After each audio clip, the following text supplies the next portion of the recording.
It's just still such a test of faith. Not even 3 days ago, I literally achieved one of my life's dreams of breaking the world record. Feels like this could be the pain that I know I deserve. Sydney McLaughlin-Levrone is the fastest woman ever in the 400-meter hurdles. She broke the world record with a time of 50.37 seconds. That's incredibly fast. But then something strange happened. After winning gold at the 2024 Paris Olympics, Sydney stopped racing her best event. She said she was hurt and needed to recover. For almost a year, fans didn't see her race. When she came back, she was running different races, shorter ones like the 100-meter hurdles and 200 meters. Everyone believed she was taking it slow because of her injury. But what if that wasn't the real reason? Here's what really happened. Sydney was never really injured. At least not in the way everyone thought. Her coach, Bobby Kersee, recently revealed the truth. The injury story was just a cover-up for something much bigger. Sydney herself gave us clues. She said her knees feel great right now. If she was really hurt, why would she feel better than ever? Bobby Kersee had a secret plan all along. He didn't just want Sydney to be great at one event. He wanted her to be great at many events.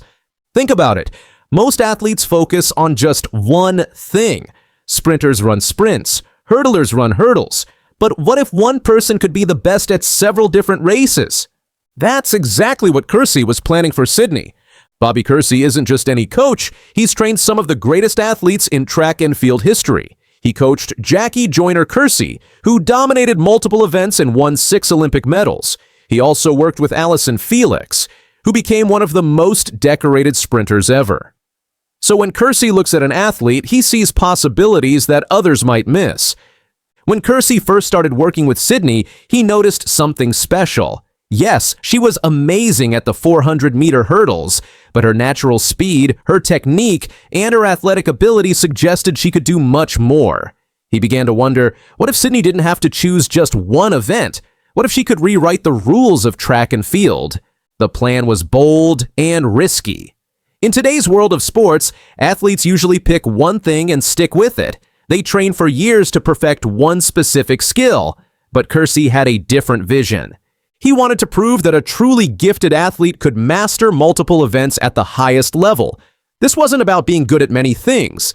This was about being the best in the world at several different races. While everyone thought Sydney was recovering, she was actually testing herself in different events.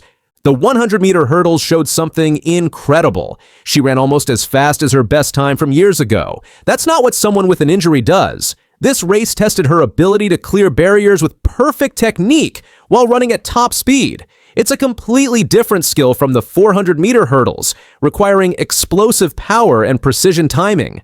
The 200 meters revealed even more. She ran 20.7 seconds and beat famous runners like Gabby Thomas. Again, not the performance of someone who's hurt. This race is pure speed and endurance combined. It requires athletes to run a curve and a straight, managing their energy perfectly.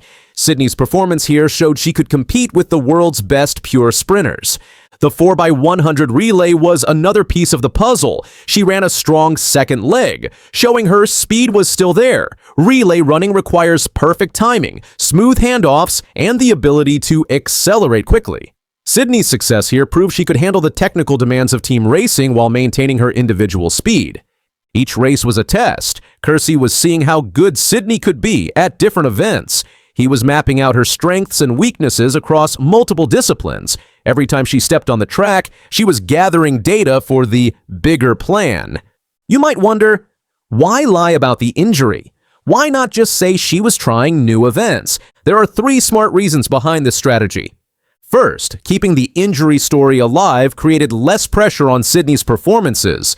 When people think you're recovering from an injury, they don't expect you to be perfect right away. This gave Sydney the freedom to experiment and learn without the weight of enormous expectations. She could have an off day or struggle with technique without everyone questioning her abilities. Second, the surprise factor was crucial for competitive advantage. Other athletes can't prepare for you if they don't know what you're really doing. If Sydney's competitors knew she was planning to run multiple events, they might change their own training or racing strategies. They might study her weaknesses in different events or adjust their own event choices to avoid competing against her. Third, the big reveal strategy was about maximum impact. When you finally announce your real plan, it's much more exciting and gets much more attention. The media loves a good surprise story, and fans love to be shocked by unexpected announcements. By keeping the plan secret, Sydney and her team ensured that when the truth finally came out, it would create maximum buzz and excitement in the track and field world. Sources close to Sydney's team say Kersee has a three-part plan that's been carefully designed over months of preparation. Step 1. Build the foundation has already been completed successfully. During this phase, Sydney focused on running shorter races to build her explosive speed and power. The 100-meter hurdles helped her work on quick acceleration and barrier technique. The 200-meter races built her raw speed while teaching her to handle curves and manage energy. Meanwhile, relay legs gave her experience with different racing dynamics and helped her get comfortable with various event formats. This foundation phase gave Sydney the basic skills and confidence she needed to succeed across multiple disciplines. Step 2. Test. Everything is happening right now, and it's the most important part of the plan. Sydney is systematically trying different races to see what works best for her body and racing style. Each competition is like a science experiment. Kersee and Sydney are checking her fitness levels across different events and seeing how her times compare to the world's best athletes in each discipline. This testing phase is giving them valuable data about which events Sydney should focus on and which combinations of races might be possible at major competitions. Step 3. Shock the world is coming soon and promises to be unlike anything track and field has seen in decades. Sydney will publicly announce that she plans to compete in multiple events at the highest level. She'll be trying to set records in different races and prove that one athlete can dominate across disciplines. This could completely change how people think about athletic specialization. If this is true, Sydney isn't just coming back from injury. She's trying to do something no modern athlete has ever done. Most athletes pick one event and stick with it, but Sydney and her coach think she's so talented that she can be the best at several different events. This could change how we think about sports. Maybe the best athletes don't need to focus on just one thing. Maybe they can be great at many things. Soon, we might see Sydney announce something shocking. She might say she's going to compete in multiple events at the highest level. If she does this successfully, it will change track and field forever. She won't just be the fastest hurdler. She could be one of the fastest runners, period. Sydney McLaughlin-Levrone's injury recovery was never about getting better from being hurt. It was about getting ready for something no one has ever tried before. Her coach didn't just break his silence. He revealed a plan that's been working for over a year. The fastest woman in history isn't just coming back. She's coming back as something completely new. And when she finally shows everyone what she's really been planning, it's going to change everything we think we know about what athletes can do. Get ready. Sydney McLaughlin-Levrone is about to make history in a way no one saw coming.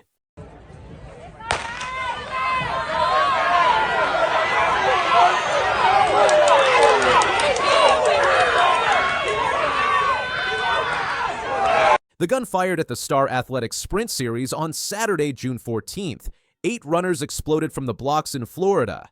But in one lane, something extraordinary was about to happen. Something that would send shockwaves through the entire track and field world. Maurice Gleeton, an 18-year-old high school senior from Langston Hughes High School, was about to do the unthinkable.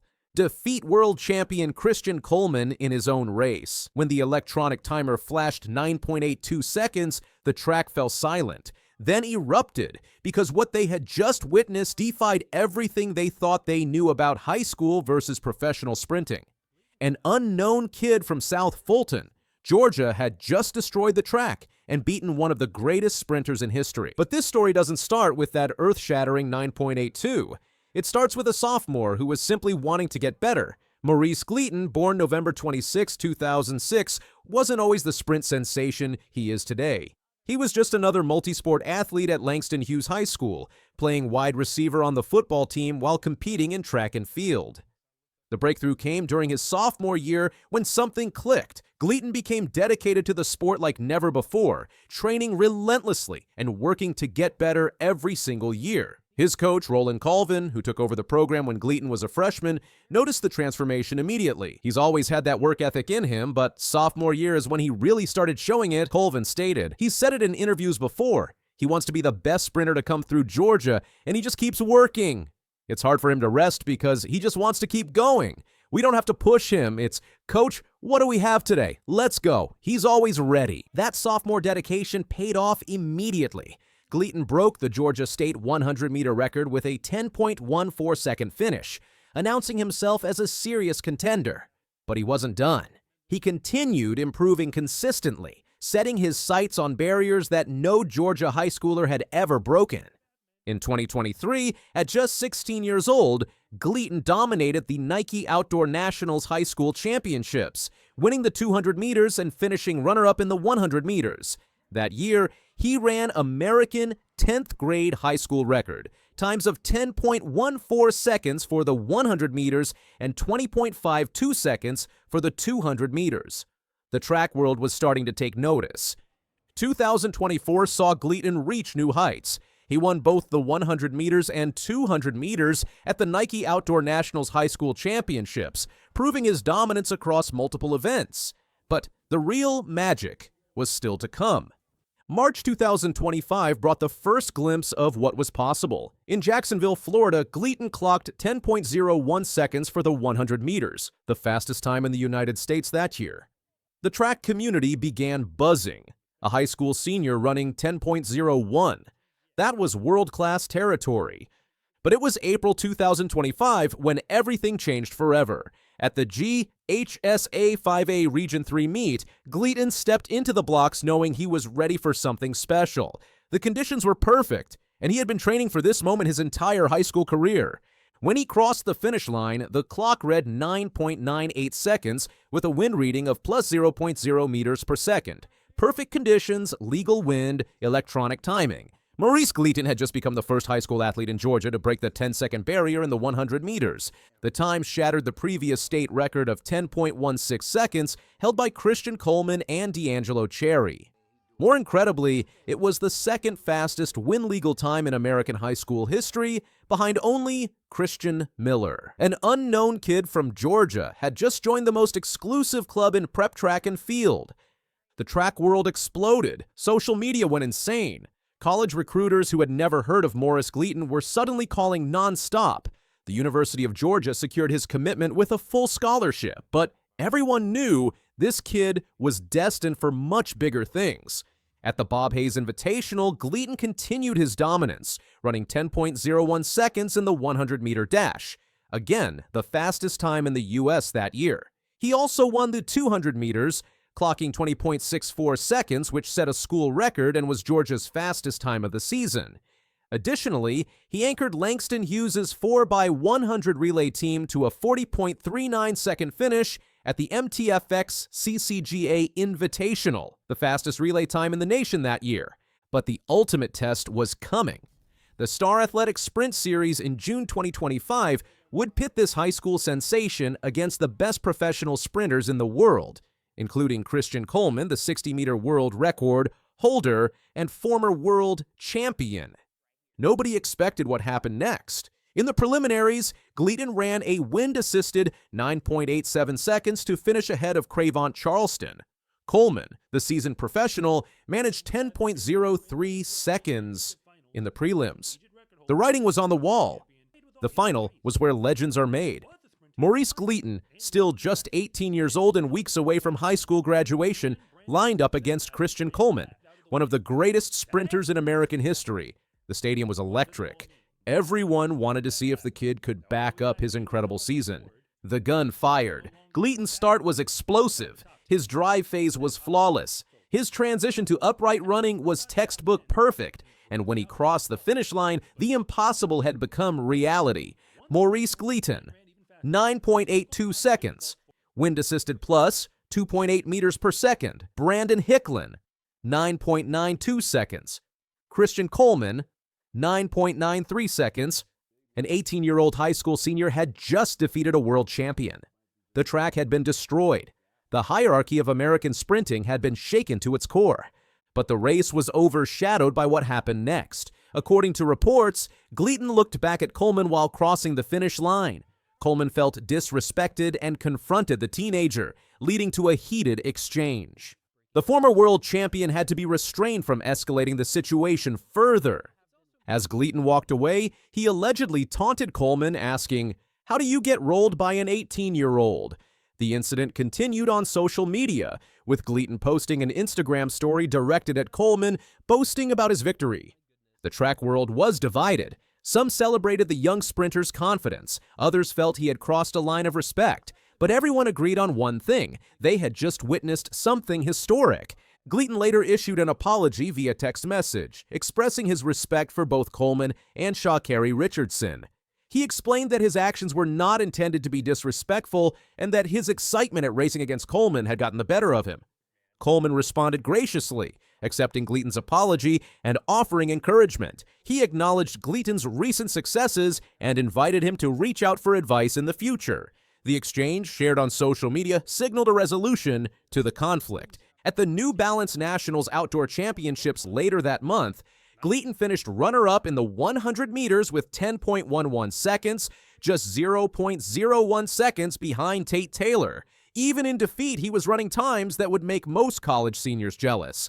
Maurice Gleeton's dreams extend far beyond high school glory. "I'm going to continue competing with other great athletes, continue to get better, then go pro, and hopefully go to the Olympics," he said. "I don't like losing. I like to be better every time I race. There's never a perfect race, and that's a big thing for me. With the competition that's out there, I always like to improve." Based on his current form and recent performances, Gleeton is widely noted as a future Olympic contender. He will join the University of Georgia's track team on a full scholarship in the next academic year, but everyone knows college is just a stepping stone. The unknown kid from South Fulton, Georgia, is no more unknown. He's the future of American sprinting, and he announced it to the world in the most spectacular way possible. Second attempt here in the women's 100 meters heat 5, and they are away. Sha'Carri Richardson eases across the line. 10:92, that's the fastest time we've seen so far this morning. Sha'Carri Richardson just posted 2 simple words on Twitter that have the entire track world buzzing with anticipation and anxiety. No fear. That's all it took to send fans into overdrive as speculation runs wild about what this means for the rest of the 2025 season.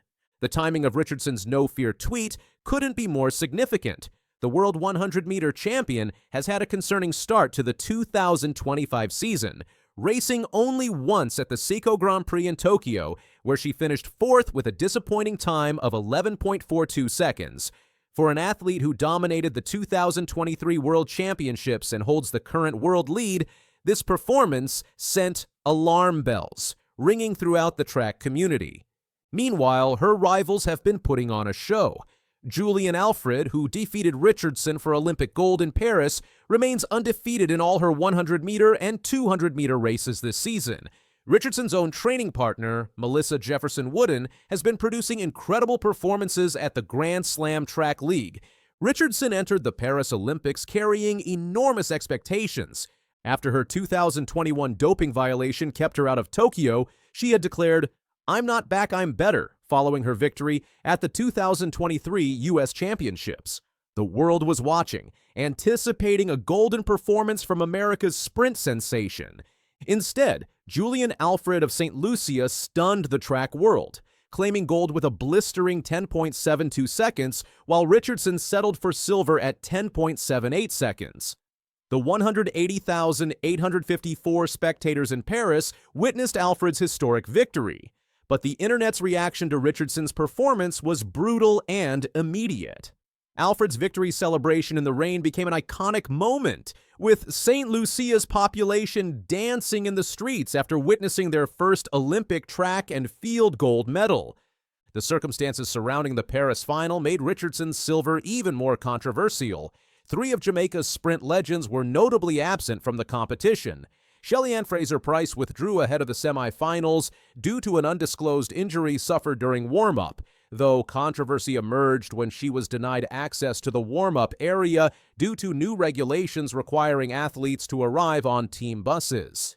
Shericka Jackson withdrew from the 100-meter race to focus on the 200-meter event, only to later withdraw from that race as well for undisclosed reasons.